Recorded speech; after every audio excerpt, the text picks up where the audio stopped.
Si dia cantik sih, putih. Tapi sayang kurus banget kayak orang kurang gizi. Ini orang mukanya aneh banget. Hidungnya pesek, mukanya jerawatan kayak monster. Iyuh. Assalamualaikum warahmatullahi wabarakatuh. Selamat malam semuanya. Waalaikumsalam warahmatullahi wabarakatuh. Waalaikumsalam warahmatullahi wabarakatuh. Kita gak usah formal banget ya, karena memang target audiens yang saya tuju adalah anak-anak muda gitu. Sebelumnya saya mau ngucapin terima kasih dulu pada Mem Anissa Anindya sebagai dosen pembimbing, dosen pengampu mata kuliah public speaking, dan juga terima kasih buat teman-teman semua nih, ada partisipan 36 yang udah menyempatkan waktunya bergabung di ruangan Zoom ini. Terima kasih banyak ya, semoga urusan kalian dilancarkan dan semoga bahagia terus. Amin. Amin. Nah, Amin ya Allah. Oke, perkenalkan nama gue Delia Sinisa. Gue bikin webinar ini untuk salah satu UTS mata kuliah public speaking. So, 15 menit ke depan, gue akan membicarakan sebuah topik yang penting banget. Kenapa penting? Karena ini relate dengan kondisi banyak orang, termasuk gue sendiri gitu. Let's talk about body shaming. Nah, kira-kira ada yang tahu nggak body shaming ini apa? Enggak. Yang tahu boleh kasih reaction-nya gitu di kolom chat atau di unmute gitu. Bully fisik, Kak. Ya, bully fisik. Nah, benar. Jadi, body shaming itu adalah perbuatan mempermalukan seseorang berdasarkan bentuk tubuhnya dengan cara mengejek. Nah, sebetulnya kalau kita ngegompor-gomporin tentang bullying gitu ya, body shaming ini juga termasuk salah satu bentuk bullying. Gimana sih contoh body shaming? Contohnya nih, body shaming. Tuh orang masih muda, tapi badannya gede banget, melar banget, kayak kerendam minyak tanah. Itu contoh body shaming. Contoh lagi, si dia cantik sih, putih. Tapi sayang kurus banget, kayak orang kurang gizi. Contoh lagi, ini orang mukanya aneh banget. Hidungnya pesek, mukanya jerawatan, kayak monster. Nah, itu contoh body shaming gitu ya. Apabila teman-teman ingin tahu lebih lanjut lagi, contoh-contoh body shaming, silakan menuju platform media sosial, di situ banyak ya kolom-kolom komentar ujaran kebencian tentang fisik. Kalau kita ngomongin body shaming nih ya, sebetulnya pernah nggak sih teman-teman kayak mikir gitu, dari mana body shaming ini berasal? Kok bisa ada body shaming di dunia ini gitu? Pernah nggak sih kepikiran kayak gitu? Pernah. Dari mana berasalnya? Nggak bisa mikir, Kak. Nah, jadi sebetulnya kalau kita ngomongin tentang faktor penyebab body shaming ya, faktor utama adanya body shaming di dunia ini itu ada karena standarisasi tubuh yang ideal. Jadi kalau seseorang yang tidak memenuhi standar tubuh yang ideal, maka dia akan mengalami body shaming gitu. Baik itu body shaming dari orang lain atau dari dirinya sendiri. Nah, jadi itu ya, bisa di-highlight kalau misalnya body shaming ini hadir karena adanya standarisasi bentuk fisik yang ideal. Standar itu bisa berbeda-beda di tiap wilayahnya gitu. Contohnya nih di Mauritania. Orang-orang di Mauritania, di Fiji, di Nigeria tuh ketika dia ingin menikah, itu disuruh makan yang banyak. Karena orang-orang yang mempunyai berat badan yang berlebih dan orang-orang yang ibaratnya gendut gitu, dianggap sebagai suatu simbol kemakmuran, simbol kekayaan, simbol kesuburan gitu. Jadi di sana pun ada anggapan juga perempuan yang fisiknya di bawah 70 kilogram itu jangan pernah berharap dapat jodoh kalau di sana. Sebenarnya beauty standard itu berubah-ubah seiring perkembangannya waktu. Contohnya nih, ada Lillian Russell di tahun 1800-an di Amerika. Lillian Russell ini kan dianggap sebagai seks simbolnya gitu. Tentu dia terkenal karena dia cantik dan badannya yang curvy. Nah, hal yang sama juga terjadi di tahun 60-an. Di mana Marilyn Monroe body type itu famous banget, hits banget di tahun 60-an gitu. Makin berisi badannya, makin semok, makin seksi, makin curvy, makin cantik gitu.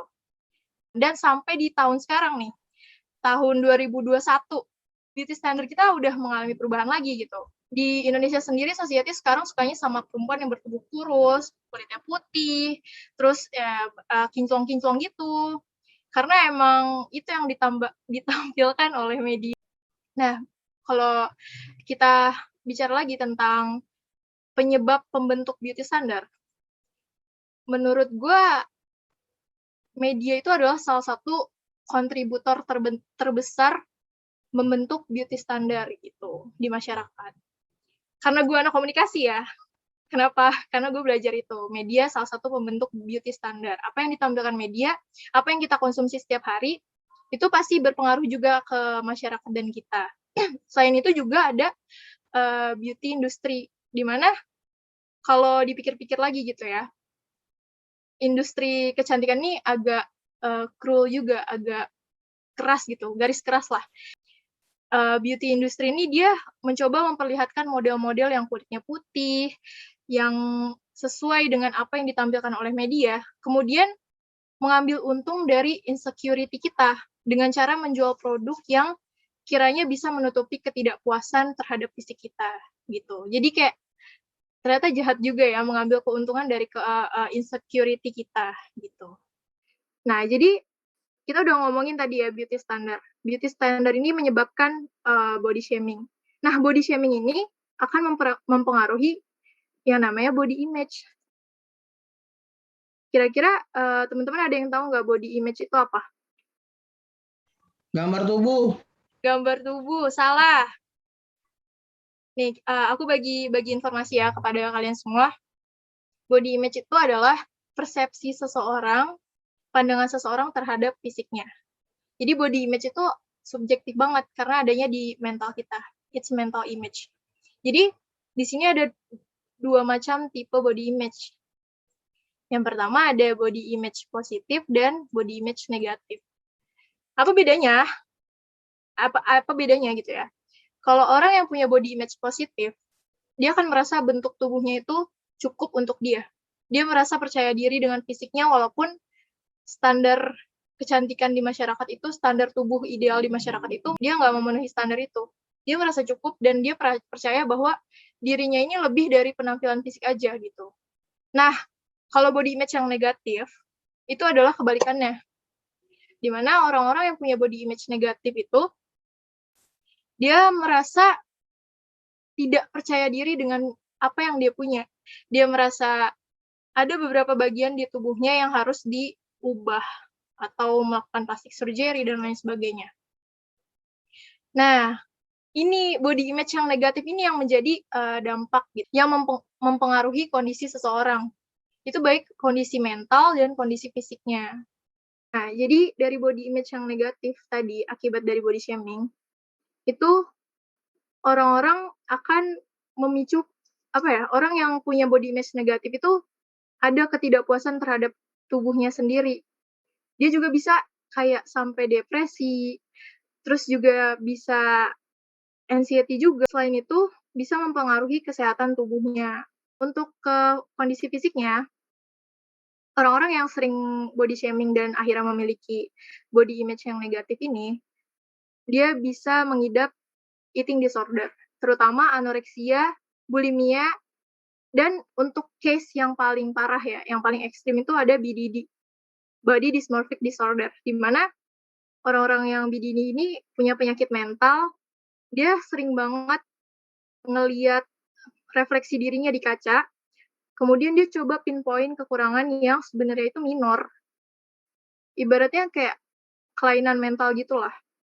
Sampai pada suatu ketika mungkin rasa dirinya tuh nggak diinginkan oleh masyarakat, dirinya tuh nggak sesuai sama masyarakat gitu.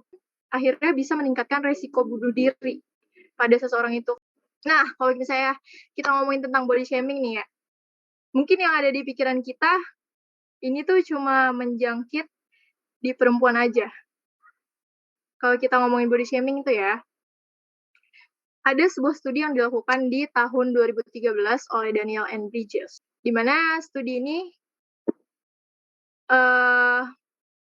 menyatakan bahwa 95% laki-laki merasa ada satu atau beberapa aspek dalam fisiknya yang mereka tuh nggak puas. Tapi ketika laki-laki mempunyai isu body shaming itu, mereka tuh cenderung untuk nge-keep aja sendiri gitu, nyimpen aja sendiri. Beda sama perempuan yang melakukan seeking treatment atau merasa menarik diri gitu. Nah, terus kenapa kelihatannya cuma perempuan aja yang punya masalah dengan body image? Nah, menurut studi juga nih, perempuan itu lebih menginternalisasi kalau soal fisik gitu. Ibaratnya perempuan ini lebih baperan, lebih membawa itu ke perasaan dan pikiran.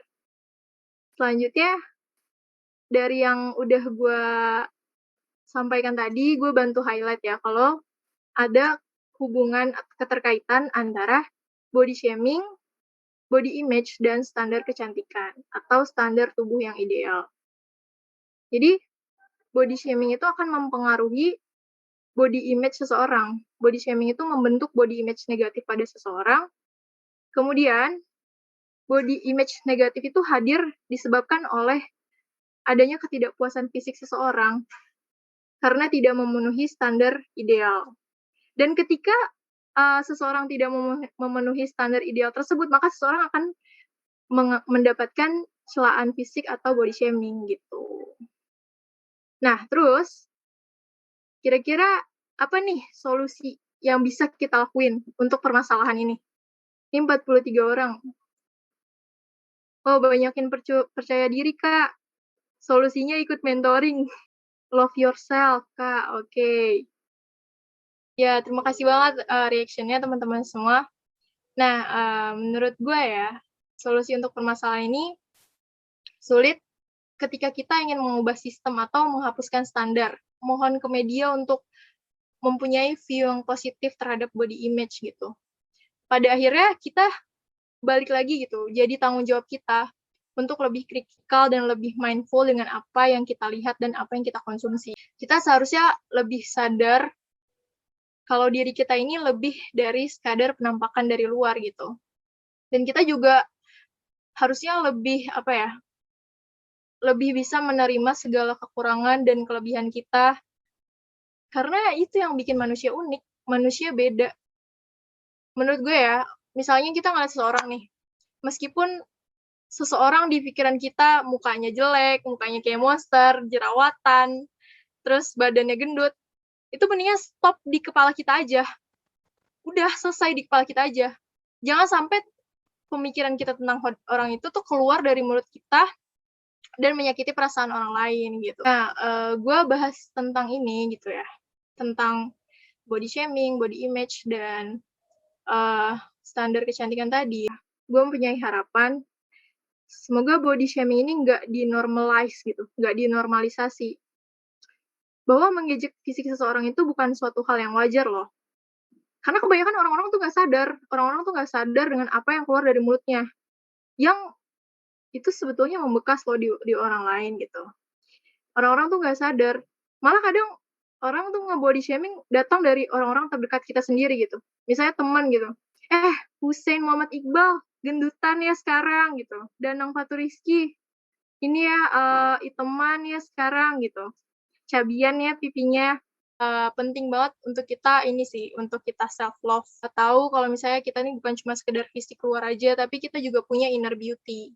Nah, kita juga seharusnya bisa bermanfaat bagi orang lain, bukan malah menjadi akar dari kerusakan orang lain.